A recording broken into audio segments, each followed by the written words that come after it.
Hey, take your Bibles and open up with me to John chapter 9. John chapter 9. There's a really significant issue for all of us here. There is a man in John chapter 9 who was born blind. And it's the only miracle that Jesus does where someone has some kind of physical malady from birth. This is the miracle. But just as significant is the intentional blindness of the religious leaders who refuse to acknowledge any wrongdoing on their part. And so that's why we call this intentional blindness. The man born blind grows in his faith in a miraculous way. But the religious leaders seem to hunker down in their disbelief. And they, therefore, kind of connect with this hardness of will. And I was thinking about that because I don't know if you've had an opportunity where you've been talking to someone, and in your talking to them, they are engaging, and you can almost see them harden right in front of you, right? Now, that's sometimes how it happens with others. But other people see that in you and me, too, right? I don't know how you are, but sometimes when someone has addressed me on something, I can almost feel like the hair on the back of my neck start to go up, right? And that's about the only place there's hair anymore, but that's what happens, right? And in that process, I'm beginning to think, I am becoming more convinced that I'm not going to change my mind, right? And so we find ourselves on both sides of this equation when we enter into John chapter 9. If your heart is hardening today, then may John chapter 9 kind of open your heart. And if your heart is opening to the Lord today, then may John chapter 9 just open your heart further. So there's actually five categories of people in this passage, and we're going to kind of unpack the first three pretty quickly, and then we'll hang out on the last two for a little bit. And they are represented by the disciples, the neighbors, the blind man's parents, the religious leaders, and finally the blind man, okay? So all of us fall in these categories: the disciples, the neighbors, the blind man's parents, and the religious leaders, and eventually the blind man himself. So let's talk about the disciples first of all. John chapter 9, opening 7 verses. The disciples are theological but compassionless, okay? Or they are without compassion. They're theological, but they're without compassion. Look with me at John chapter 9, verse 1. Here we read, "As he passed by, he saw a man blind from birth, and the disciples asked him, 'Rabbi, who sinned, this man or his parents, that he was born blind?' And Jesus answered, 'It was not that this man sinned or his parents, but that the works of God might be displayed in him. We must work the works of him who sent me while it is day. Night is coming when no one can work. As long as I am in the world, I am the light of the world.' And having said these things, he spit on the ground and made mud with saliva. And then he anointed the man's eyes with the mud, and he said to him, 'Go wash in the pool of Siloam,' which means sent. So he went and washed and came back seeing." Now notice just a couple things if we could. Let's talk about the theological focus that the disciples have. Here's the first idea. Suffering is not always the result of personal sin. Okay? Suffering is not always the result of personal sin. Now, it's true that it's always the result of the fall of man or sin in general. The Garden of Eden didn't have suffering in it, but the fall of man brought that about. But we know that it can't always be the result of personal sin, because in Job chapter 1, we discover that Job is, as it were, blameless. That is, whatever sin he commits, he is quick to make an account of that with a holy God. So he is living a blameless life, and yet he incurs great suffering. But we also know that from this passage because Jesus answered, "It was not that this man sinned or his parents, but that the works of God might be displayed in him." Now, you say, well, wait a minute, Phil, I thought you said he was blind from birth, so how could he have sinned when he was still in his mother's womb? Well, some of the rabbis actually taught that a person could sin in the mother's womb. And those of you who've carried children and been kicked inside by them, okay, you probably are saying, "I know I had a sinner in my womb, okay, in the middle of the night. He was just waking me up." Whatever the case might be, that's what some of the rabbis taught. But others taught that, listen, if your parents sinned, you would incur the implication of that sin as well. Here's what Jesus says. Jesus says neither of those issues necessitate the fact that there was suffering. Sometimes suffering comes simply, and it may not be a result of your personal sin. Now stop there for a second. You got to get this, because you almost miss it when you read it. This is a man who has been blind from birth. He's been begging for a very long time.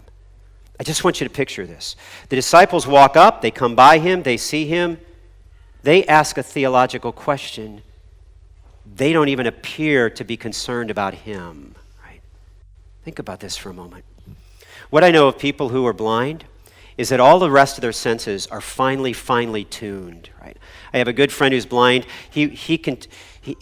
I was at his house once driving him someplace, and he said, Phil, you turned the wrong way. I'm driving, right? I look at him and I say, how do you know I turned the wrong way? You know? And he says, well, I can tell because the car shifted this way, right? So he's got senses that I don't even have and I can see, okay? So here's the thing I know about blind people is all of those senses are really finely tuned. Can you imagine being the blind man sitting there, hearing this discussion as a beggar? Right? You don't hear any coins drop in your can. You don't hear anything. You just hear people talking about you. Right? The disciples do nothing. They just have this theological discussion. This is one of the beauties of John chapter 9, is Jesus actually does something. Okay? And just by way of reminder, I tend to think churches err on both sides of this equation. Sometimes, and at fellowship, we can be prone to do this. We can talk about what the Bible says a lot without necessarily doing in our community or surrounding community what the Bible says a lot, right? I love the fact that the compassion trailers were here. I rejoice every time I see our church give, engaging like that. But that kind of element is necessary for us to see the rest of the world and not just talk about it, but do something, okay? Got to do something. Suffering is not the result of personal sin. Here's what Jesus teaches. Jesus says that suffering is an opportunity for us to show the grace of God so that the glory of God may be revealed. Okay? The disciples sit and have a theological discussion. Jesus answers them, but then he gets busy doing this work. Right?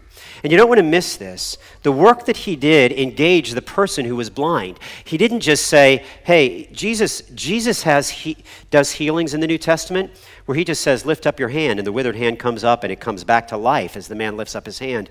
Jesus does miracles long distance, where he says, listen, your servant is okay, you can go home now, right? And at the very hour that Jesus said that, the servant in an entirely different location is healed. Here's what you want to grasp. Jesus doesn't need to do a miracle this way, but he does. Right?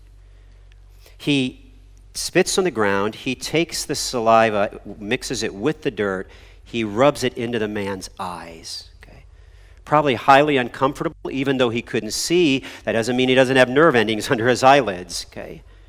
And he says, go wash in the pool of Siloam, which, by the way, is about 750 yards away from there. So the blind man with mud on his eyes, goes, trusting, believing, gets up, and starts to walk towards the pool of Siloam. Okay? And what I know about those who have been blind for a period of time is that they know the way better than you and I probably know the way, right? They know how many steps to walk, they know where the curbs are, they know all of that. That's probably what this man is doing, but he's moving through people, right? As he comes to the pool of Siloam, he comes there, he kneels down, he washes his eyes, and for the first time in his life, right? Can you know what it's like when someone flips the light on in your room and you were used to the dark and all of a sudden the lights go on in your room and it's early morning, or somebody pulls the shades up and all of a sudden it's so bright your eyes are squinting? Can you imagine what it's like to be your entire life with blackness? Right? And then all of a sudden for the first time look up and say, whoa, that's what green looks like. Okay? That's what blue looks like. This is a man who is healed and incredibly excited about it. The lesson we learned from the disciples is, listen, don't just talk about it, do something. Don't just talk, do. John chapter 9, verse 4, Jesus did that, and this man comes back seeing. And that introduces us to the next group of people, the neighbors, okay? The neighbors who are inquisitive but uncommitted. Now, you're going to find yourself in any one of these categories this morning, and you might find yourself in more than one, but here's the idea. The neighbors were inquisitive but uncommitted. Look with me at the neighbors, verse 8. The neighbors and those who had seen him before as a beggar were saying, is this not the man who used to sit and beg? And some said, it is he. And others said, no, but he is like him. He kept saying, I am the man. Okay. So they said to him then, how were your eyes opened? And he answered, the man called Jesus made and anointed my eyes and said to me, go to Siloam and wash. So I went and washed, and I received my sight.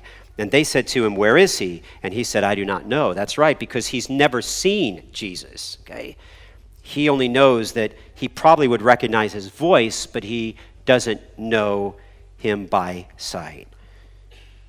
It's an amazing thing. 3 questions the neighbors ask. 3 inquisitive questions. Is this not the man who used to sit and beg? By the way, stop there for a second. You realize they don't really know, right? And you know why that is? Because they probably did what we tend to do with those who are homeless or who are begging. We tend to look away, right? We tend not to look at them. In fact, I was reading recently this account of homelessness, and homeless people were agreeing that the hardest part about being homeless, you ready for this, is that nobody will look at them, right? Just think about that for a second. You say, well, I can't look at them because then I think I'd feel obligated to give them something. Hey, just look at them.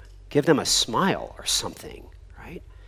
Because can you imagine what it's like to spend your life always being ignored? Right? These people, even though he's been begging for years, even though he grew up in the neighborhood blind, some of these people don't recognize him, okay? Even though they probably walk by him every day. They ask a question, but they don't really do anything with the question. Then they ask another question, and how were your eyes open? And then they ask another question, so where is he? They don't say, we're going to go find Jesus for you. There's 2 ideas to look at here. One is when questions are asked, the best thing to do is just point them to Jesus, okay? That's what the blind man does. He says, listen, how were your eyes open? Verse 11, he answered, the man called Jesus made mud and anointed my eyes, right? He just pointed him right to Jesus.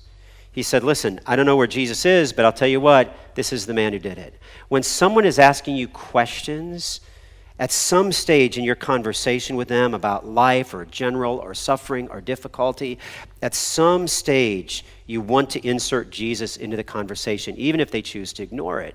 And here's the second idea. When you ask questions, be careful you're not simply avoiding a commitment. Like some of us are really, really good at just keep asking questions.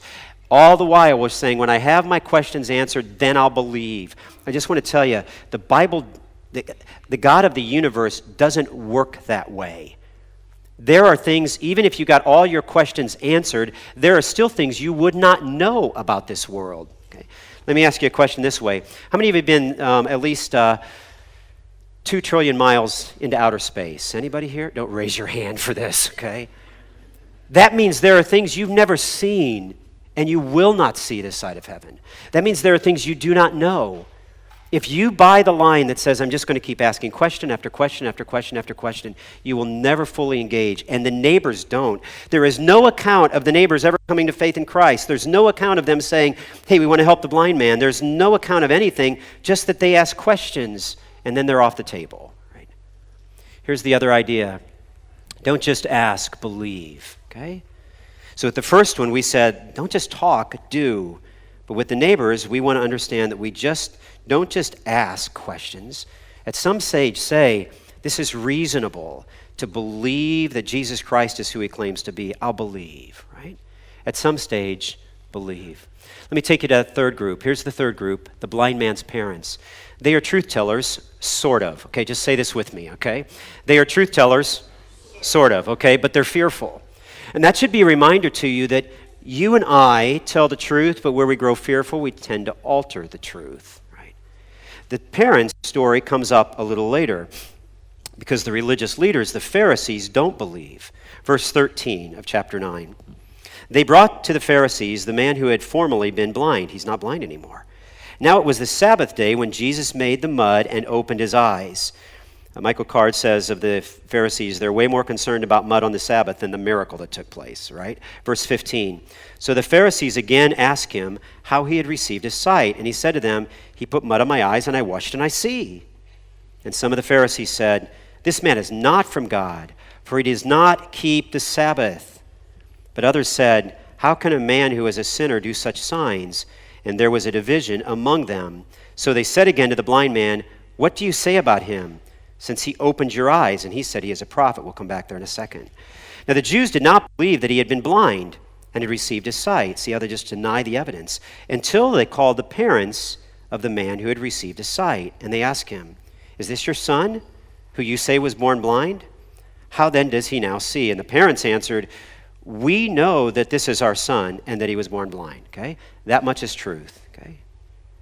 But how he now sees, we do not know, nor do we know who opened his eyes. Stop, not exactly true, okay?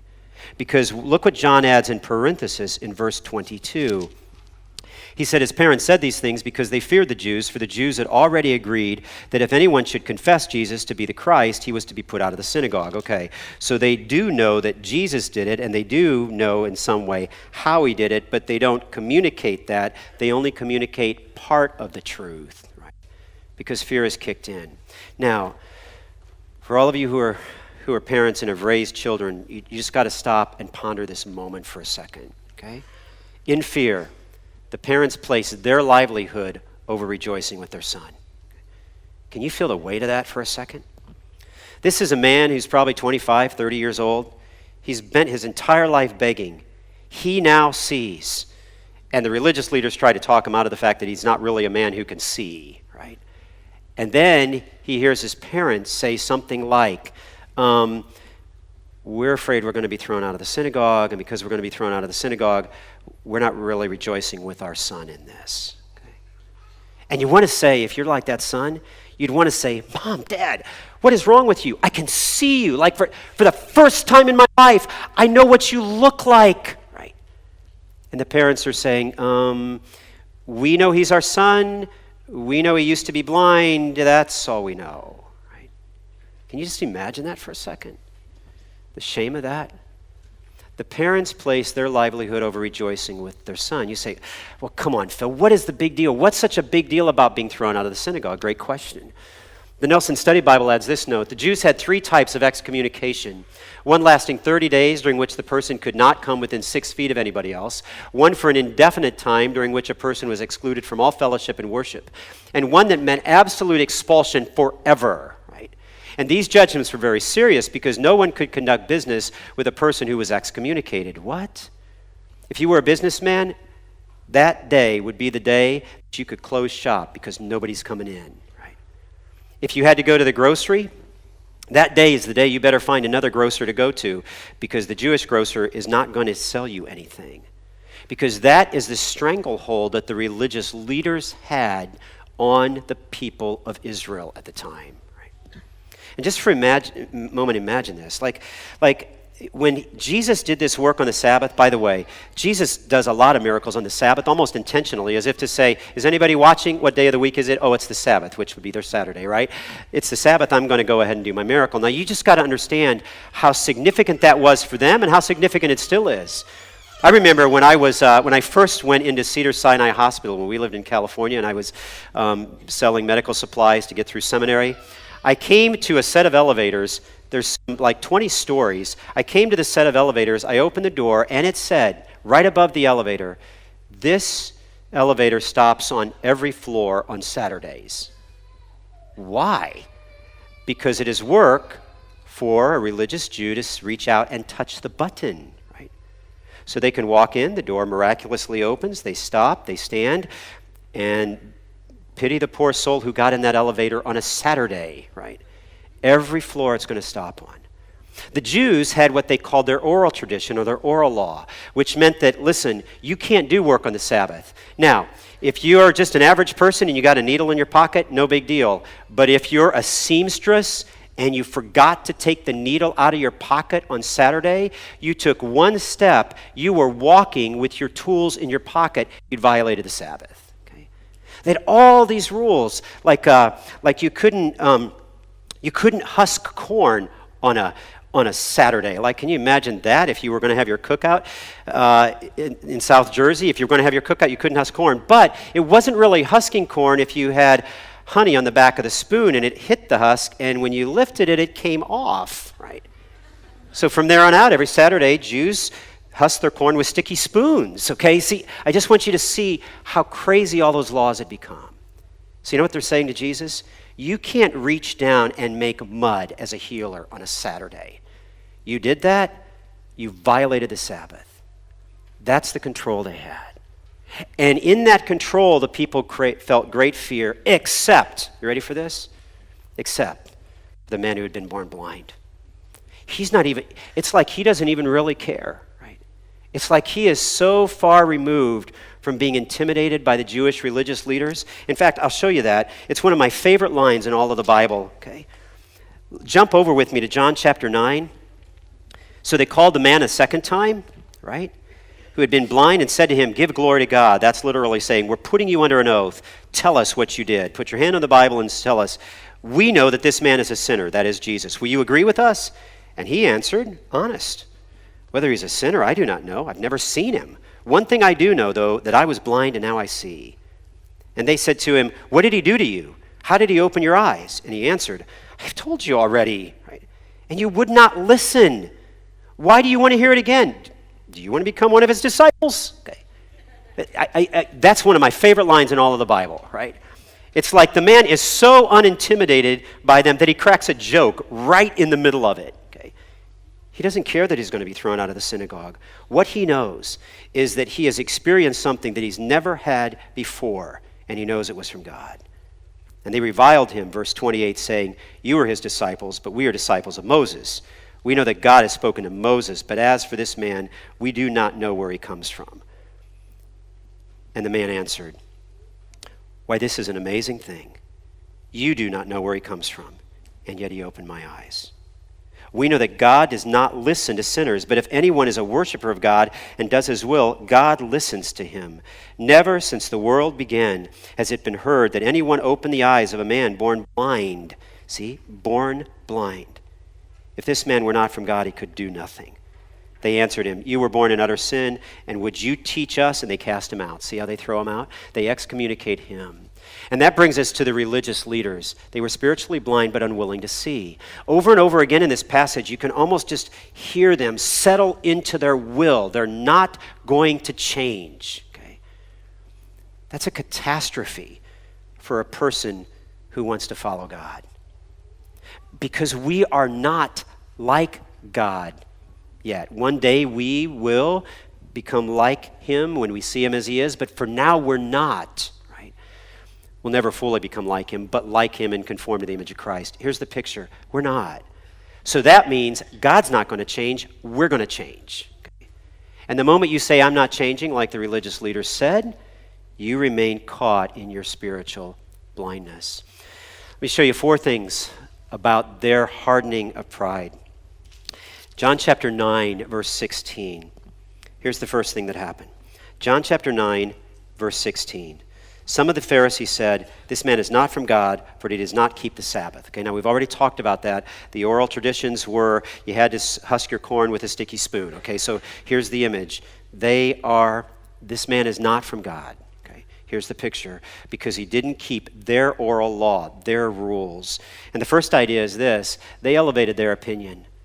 Their opinion, the laws they'd made up, the Bible never said that you couldn't spit on the ground and make some mud on a Saturday.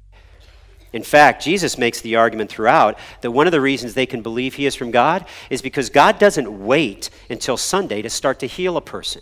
If a guy got cut on a Saturday, God didn't say, I'm sorry, it's Saturday. We don't start the healing process until Sunday. Okay? Immediately, the blood began to clot. Immediately, the man began to heal. If he broke a bone and it was set, immediately the bones began to heal. Why? Because God didn't wait 24 hours. The Sabbath was for man, not for God to perform things. And so God just works. So Jesus said, listen, it's not a big deal for me to do stuff on the Sabbath because my Father does stuff on the Sabbath. Right? That's Jesus' argument. But their opinion is more important. Here's the first, you just got to see this. This is where the hardening of pride starts. They elevated their opinion. That's why Romans 12 says, do not think too highly of your own opinion. Right? I just got to stop here and say something else real quick again. 10 years ago, everybody's opinions were silent. You're with me on this, right? The only way you heard a person's opinion was because they raised their voice in the supermarket and told everybody how ticked off they were. Okay? Fast forward the tape. Here we are in 2016. Even the most inarticulate person can make their voice and their opinion be known around the world, and they do. Okay? That's why all of a sudden this stuff just keeps passing through social media, and you read some of it and you say, wow, that doesn't even sound true. It doesn't matter, right? It doesn't matter, because whoever has the most votes or the most likes seems to raise their opinion, right? Truth does matter, but in our world, everybody's opinion matters more. Okay? Now, you should just pause that for a second and realize that you and I can fall into this category. We can become pretty strong-willed, pretty strongly opinionated about something, and we can ignore the rest of the evidence and the facts too, and that places us in this category, okay? The religious leaders who are spiritually blind but unwilling to see. They abandoned the evidence. The Jews did not believe that he had been blind and received his sight until they called the parents of the man who had received his sight. This is really important. Once you've got your opinion, you kind of start to alter the evidence a little bit. Even if it is a man who was blind and can tell you what it was like to beg at the temple for all of those years, even if it's a man who was blind, you tell him he never really was blind, or he never really was healed, or he was just in cahoots with Jesus and it was just some like magic mumbo jumbo or something. You tell him something other than what is really there. That happens every time. When our pride starts to settle into something, first our opinion is elevated, and then we start to delete stuff that doesn't really match it. Okay? That's exactly what these individuals did. They abandoned the evidence. Watch this, chapter 9, verse 24. They criticize Jesus. Sooner or later, a person who is intending to remain spiritually blind has to come back to say and start to criticize or blame God. Look at verse 24. So for the second time, they called the man who had been blind and said to him, "Give glory to God. We know that this man is a sinner. We know that Jesus is a sinner." Right? I watched a brief video recently of an atheist who was asked what he would say to God if he would stand before God, right? And what came next was blasphemous, but was a man who was saying, if you are God, why did you do this? Okay? Why did you do this? Why did you allow children to suffer? Why do you allow this to happen? Why do you allow catastrophes to happen? If you're God, why do you? Okay? Get it, don't you?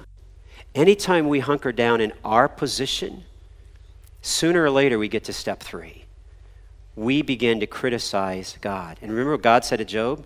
Listen, where were you when I did this? Where were you when I said to the ocean, this far and no further? Where were you when I told the snow where to fall? Where were you when I raised up the mountains? Where were you? Right?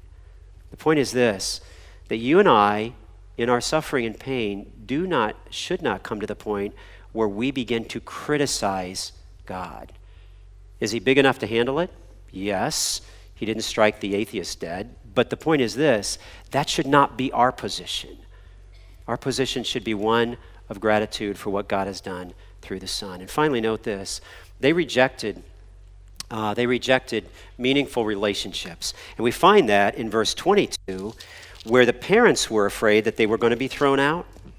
And not only were the parents afraid, but look at what happens in verse 34. They answered him, "You were born in utter sin, and would you teach us?" And they cast him out of the synagogue. Okay, now just for a moment, can you imagine if you had a friend who had spent his entire life blind and now he could see? That's the friend I want to be with, okay? I'm not going to get rid of that guy. That's the guy I want to hang out with. That guy's got to be the most exciting guy to hang out with in the world. If I got a bad day, I just want to go talk to him, right? Because he's going to say, "Hey, Phil, remember what it was like? I can tell you what it was like to be blind. And then one day I saw." I just want to hear that story. And you know that because if you've ever run into somebody who just got saved, right? It's like they grow about 6 inches, right? They kind of elevate. They're just more excited and happier about everything. When God does a work in a person's life, that's where they are. That's the person you want a relationship with, but not the religious leaders. That's the person they don't want a relationship with. And just for a moment, can you imagine this intentional blindness? You're really cool, but we're not going to hang out with you. Okay? Because we have already come to the opinion that we're right and Jesus is wrong. Okay? That's how severe this is. In fact, of this verse 30, when the blind man answered, "This is an amazing thing. You do not know where he comes from, and yet he opened my eyes." Now just picture this. This is all in the same day. 24 hours earlier, maybe, this man had just been healed. He's seeing for the first time. It must be the absolute most amazing thing that's ever happened to him. And when he says, "This is an amazing thing," I love the way Doug Bookman translates this. He says, The man is saying, I used to think the most amazing thing in the world was my sight, but I'll show you something even more amazing, your blindness. Okay. Why won't you admit this? Why won't you admit that he did a miracle? Okay. I woke up this morning, I was blind. Now I see. I can see things that I've never seen before, that I could only imagine. I can tell you that was amazing, but that's not as amazing as this. Okay. You refuse to see. You refuse to see. And that brings us to the man. The blind man, he was willing to trust and obey. I love this. He is like, in this story, he is like cut out of an entirely different cloth than everybody else in this story. The neighbors, they're inquisitive. The parents, they're afraid. They're not fully truth tellers. They're sort of. The religious leaders, they don't want anything to do with it. The disciples, they're kind of off being theological but not really helping. But the man born blind is so excited about what God has done in his life that he just floats above all of it. And he's willing to trust and obey. Now think about this for a moment. The man that Jesus healed in Bethesda isn't in the pool of Bethesda, at the pool of Bethesda, isn't really like that. Okay? He kind of sides with the religious leaders, John chapter 5. He doesn't even really seem to demonstrate faith. Jesus said, pick up your bed, and he did, and walk, and he did. But he doesn't seem to communicate his excitement in the same way that the man born blind does. The blind man is willing to trust and obey. In fact, Michael Card writes, it is important to notice the progression of faith of the blind man. His physical eyes were opened instantly beside the pool. His spiritual eyes were opened more gradually. And I can show you that just by looking at a few simple words. Go back with me to John chapter 9. Look at verse 10. So they said to him, then how were your eyes opened? Verse 11, and he answered, the man called Jesus. So he starts by referring to Jesus as a man. But by the time you get to verse 17, so they said to him again, to the blind man, what do you say about him since he has opened your eyes? And he said he is a prophet. See how he's progressing. He went from seeing Jesus as a man to now seeing him as a prophet. Look at verse 35. When Jesus finds him, Jesus heard that they cast him out, and having found him, he said, do you believe in the Son of Man? Some translations render that the Son of God. It doesn't really matter which one it is, because the Son of Man is not a term that describes the humanity of Jesus. When you go back to Daniel chapter 7, it clearly makes the Son of Man a term that describes his deity. And when Jesus comes to the final moments of his trial, he says, and you shall see the Son of Man coming on the clouds. And the religious leaders say, he's claiming to be God. So Son of Man in the Bible refers to the deity of Christ. So here's the thing. He moves from seeing Jesus as a man to seeing Jesus as a prophet to seeing Jesus as God's Son. That's a progression, right? A progression of faith. And he does that while it's different than seeing physically, he does that pretty quickly. He does it pretty quickly. The first thing he recognizes is that Jesus is a man. Jesus is like us in our pain, potential rejection. So if you say, Phil, I have suffering, I have difficulty, I may not be born blind, but I have other difficulties in my life, here's what I want to tell you. The blind man said, the man called Jesus. And that affirms the rest of the scriptures, because we find in the rest of the scriptures things like he is tempted in all ways as we are, Hebrews 4:15, or he learned obedience, Hebrews 5:9, through the things that he suffered. Here's the picture you see. Jesus, because he was fully human when he walked upon the earth, he was fully God too, but he was fully human. Because he was fully human, he felt pain and suffering. He felt hunger. He felt potential rejection. So when you and I are afraid of something that's ahead of us, we're afraid to talk to somebody or something else because we're afraid we're going to be rejected. When you understand that Jesus came as a man, you understand that Jesus went through that. Right? Jesus was rejected at the highest level. So he is a man. Jesus is like us in pain and potential rejection. He also said this. He said he's a prophet. And that meant that Jesus was sent by God, and the evidence proves it. He healed a man who was born blind, and the man born blind says, listen, this proves he is a prophet. He says, listen, what do you say about him since he opened your eyes? And he said he's a prophet. Prophet meant that he was sent from God. And there's a really kind of cool thing going on here. Okay? Jesus sent the man to the pool of Siloam, which is the pool that men sent. So he went to the pool of Siloam, and you see that that the pool says, the meaning of it up in verse 7 is the word sent. Let me show you where that is, okay? So I got to walk you through a little bit of geography of what's going on in Jerusalem.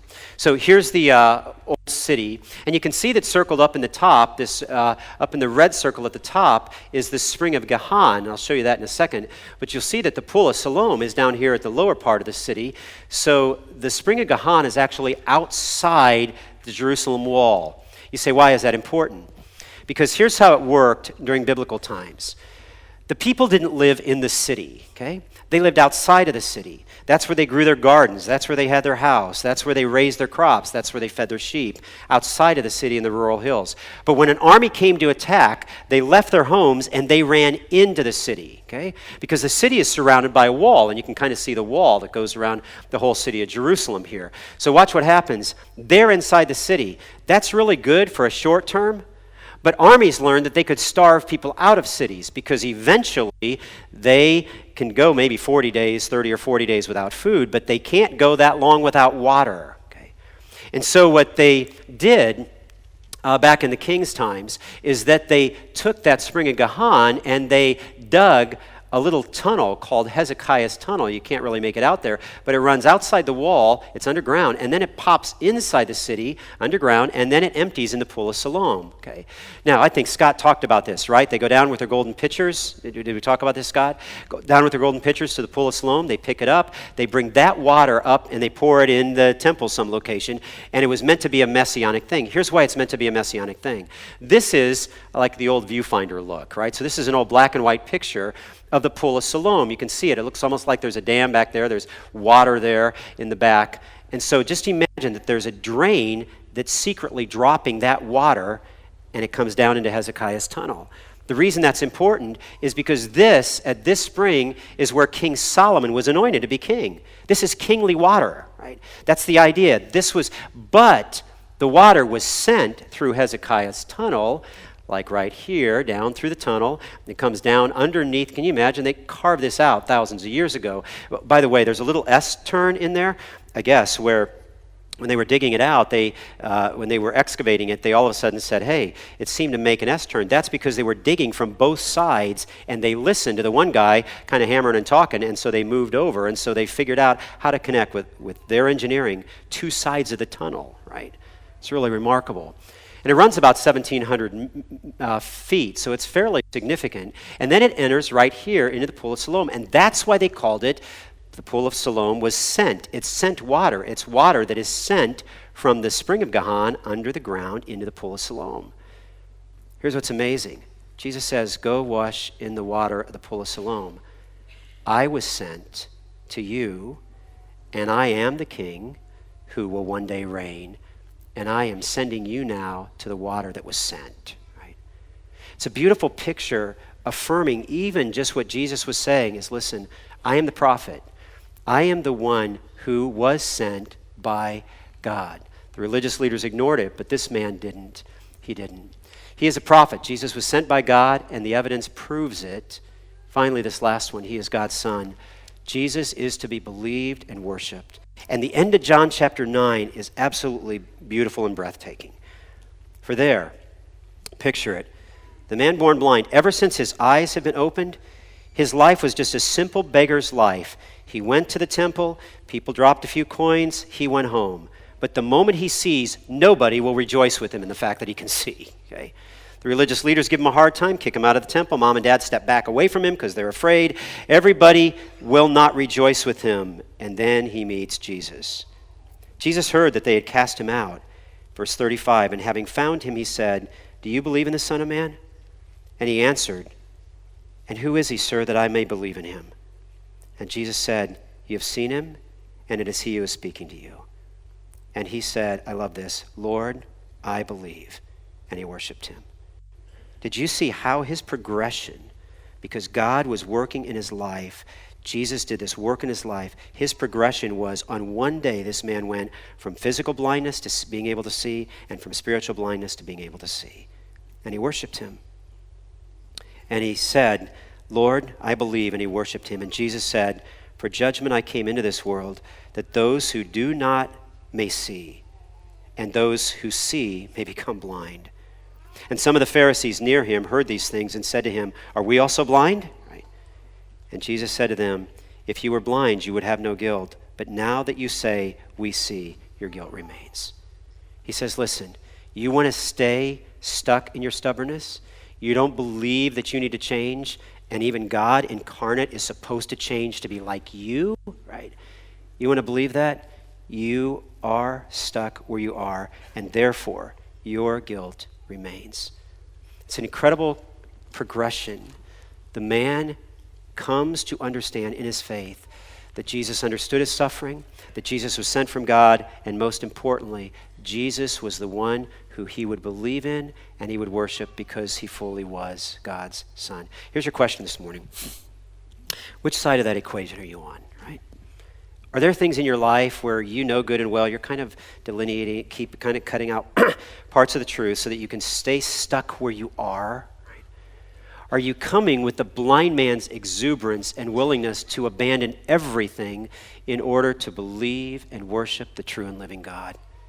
In fact, one of the unique statements that I'd read about this story is Gene Getz writes, "The beggar's initial belief grew into saving faith leading to worship, whereas the unbelief of the religious leaders degenerated into a flagrant denial and rejection of the evidence regarding who Christ is.